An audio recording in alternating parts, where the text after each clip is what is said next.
Hi students, welcome to my channel maths కెమ్ made easy. మన ఛానల్లో ఇంటర్మీడియట్ ఫస్ట్ ఇయర్ వాళ్ళ కోసం పాస్ గ్యారంటీ ఇన్ 20 days ప్రోగ్రాంలో మనం మ్యాథ్స్, ఫిజిక్స్, కెమిస్ట్రీ వీడియోస్ని అప్లోడ్ చేస్తున్నాం. అయితే ఈ వీడియోస్ ఉపయోగించుకుని మనం పబ్లిక్ ఎగ్జామ్లో 60% కన్నా ఎక్కువ మార్కులు తెచ్చుకోగలరా? మీరు ట్యూషన్స్కి వెళ్ళి అమౌంట్ కట్టుకోలేనటువంటి స్టూడెంట్స్కి ఇది చాలా బాగా ఉపయోగపడుతుంది. Average and above average, below average students కోసం ప్రత్యేకించి ఈ వీడియోస్ రూపొందించాం. సో ఈరోజు డే 2లో భాగంగా ఫిజిక్స్లో 2 4 మార్క్స్ క్వశ్చన్స్ ఎక్స్ప్లెయిన్ చేస్తాను. ఇప్పుడు ఏంటంటే ఫ్రిక్షన్ అనే చాప్టర్లోనే చెప్తున్నాం కాబట్టి next question number 3, explain Newton's second law of motion. State Newton's second law of motion and derive F is equal to ma. ఈ క్వశ్చన్ 4 మార్క్స్లో పబ్లిక్ ఎగ్జామ్లో అడిగినప్పుడు ముందు న్యూటన్స్ సెకండ్ లా ఆఫ్ మోషన్కి స్టేట్మెంట్ రాయాలి. ఏం చెప్తుంది న్యూటన్స్ సెకండ్ లా అంటే, rate of change in momentum is directly proportional to applied force, that means external force. Change in momentum. What is meant by momentum? Mass into velocity is called momentum. So change in momentum, rate of change in momentum is directly proportional to external force. Momentum is expressed as p. So rate of change in momentum is nothing but dp by dt. అంటే time గడిచే కొద్దీ మొమెంటంలో వచ్చే change dp by dt is directly proportional to external force. అంటే external force పెరిగితే అప్పుడు మొమెంటంలో change కూడా పెరుగుతుంది. అది dp by dt is proportional to f. ఈ స్టేట్మెంట్ ఏంటి ఒకసారి చూద్దాం. Newton second law of motion ఏం చెప్పింది?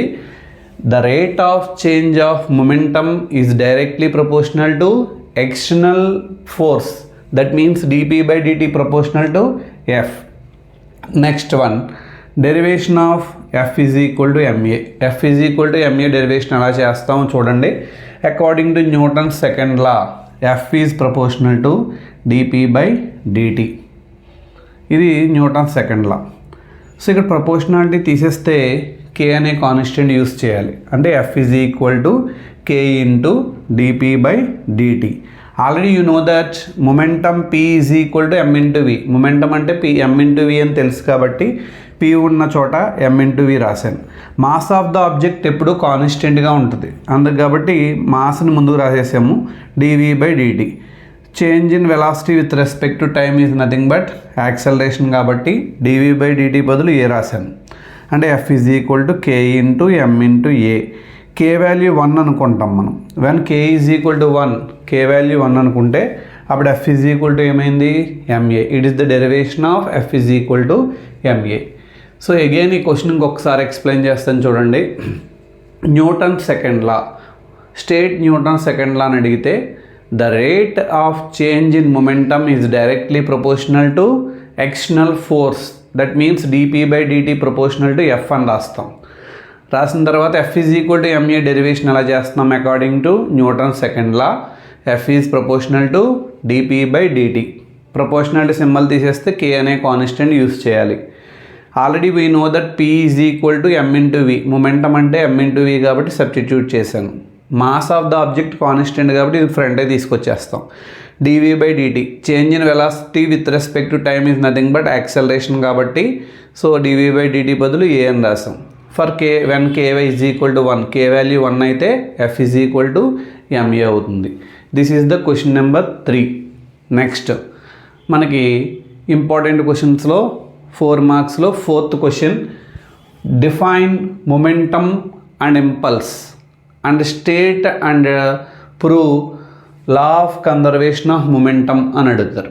అసలు what is meant by momentum? Momentum is nothing but the product of mass and velocity of an object is called momentum. ఏదైనా ఒక ఆబ్జెక్ట్కి ఉండే మాస్ని m అనుకుని వెలాసిటీ v అనుకుంటే momentum p is equal to m into v అవుతుంది. What is meant by impulse? Impulse is nothing but impulse is represented by I అనే లెటర్తో represent చేస్తాం. Impulse అంటే the product of average force acting on a body and time period.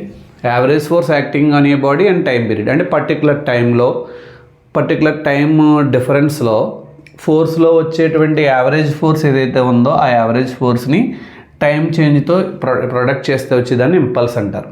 Next law of conservation of momentum. Already మనకు తెలుసు లా of conservation of energy అంటే ఏం చెప్తుంది, the total energy of your body remain constant, that is nothing but energy is neither created nor destroyed but changes one form to another form అని చెప్తాం. అలాగే లా of conservation of momentum ఏం చెప్పిందంటే when two bodies undergo collision the momentum is always constant. That means before the collision and after the collision momentum is constant. అంటే మనం ఇప్పుడు two bodies తీసుకున్నాం of mass m1 and m2, ఏ అనే body B అనే body రెండు తీసుకున్నాం. First ఏ అనే బాడీకి వెలాసిటీ u1, బి అనే బాడీకి వెలాసిటీ u2. రెండు ఎప్పుడైతే ఒకసారి కొలైడ్ అయినాయో వెలాసిటీస్ v1 v2గా చేంజ్ అయినాయి. మాసెస్ అయితే చేంజ్ అవ్వవు, ఓన్లీ వెలాసిటీ చేంజ్ అవుతుంది. ఇలా చేంజ్ అయిన తర్వాత ఇక్కడ యాక్షన్ ఏంటి, rate of change in momentum of B. అంటే ఏ అనే బాడీ వెళ్ళి బీని స్ట్రైక్ చేయడం వల్ల, బీని కొలైడ్ చేయడం వల్ల బీలో మొమెంటంలో చేంజ్ వచ్చింది. బీలో వచ్చిన మొమెంటంలో చేంజ్ ఏంటి, స్టార్టింగ్లో ఉన్న మొమెంటం ఎంత m2 ఇంటూ u2, ఎండింగ్లో ఉన్న మొమెంటం ఎంత m2 into v2. That means change in momentum అంటే m2 into v2 minus m2 into u2. అంటే యూనిట్ టైంలో ఎంత, మొత్తం ఇక్కడి నుంచి బాడీ అక్కడికి వెళ్ళినప్పుడు టైం పీరియడ్లో చేంజ్ t సెకండ్స్ అనుకుంటే 1 సెకండ్కి ఎంత తెలియాలి కాబట్టి దాన్ని tతో డివైడ్ చేసాం. అలాగే ఇది యాక్షన్ అనమాట. రియాక్షన్ అంటే ఏ అనే బాడీ వెళ్ళి బీని కొలైడ్ అవ్వడం వల్ల బీలో మొమెంటంలో చేంజ్ వచ్చింది, దాన్ని యాక్షన్ అన్నాం. రియాక్షన్ అంటే ఇప్పుడు ఏకి సంబంధించి మొమెంటం m1 u1 స్టార్టింగ్లో, తర్వాత ఏమైంది m1 v1గా మారింది. అంటే ఇప్పుడు మొమెంటంలో చేంజ్ ఏంటి m1 v1 minus m1 u1. ఎంతసేపులో ఈ మొమెంటం చేంజ్ అయింది t అనే టైంలో, కాబట్టి 1 సెకండ్కి ఎంత అంటే tతో డివైడ్ చేయాలి.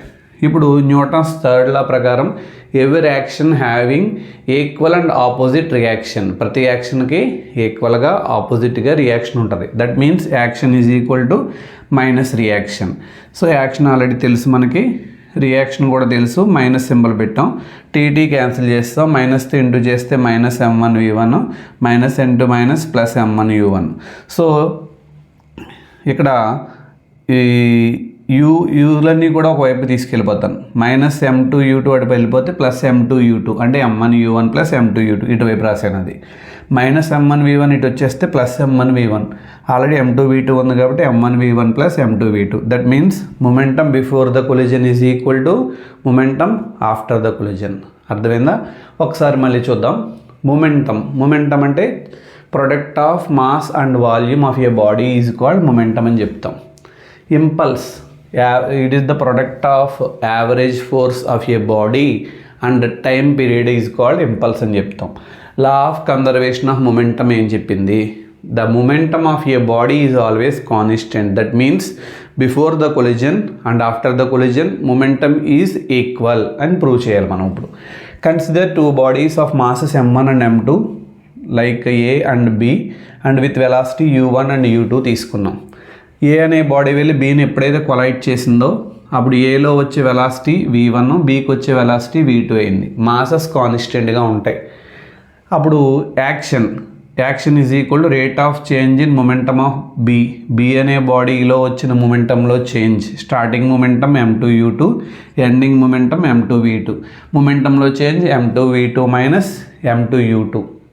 1 సెకండ్కి ఎంత డివైడెడ్ బై టీ చేయాలి, ఎందుకంటే టీ సెకండ్లో వచ్చిన చేంజ్ కాబట్టి. సేమ్ అలాగే రియాక్షన్ అంటే rate of change in momentum of ఏలో వచ్చిన మొమెంటంలో చేంజ్ ఎంత m1 v1 minus m1 u1 by t అని రాసాం.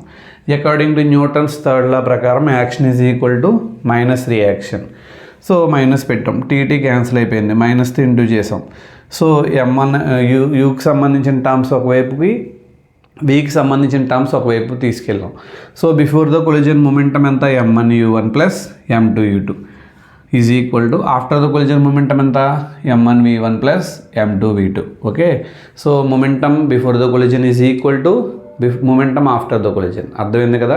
వీడియో నచ్చినట్లయితే లైక్ చేయండి, షేర్ చేయండి, అలాగే కమెంట్ చేయండి.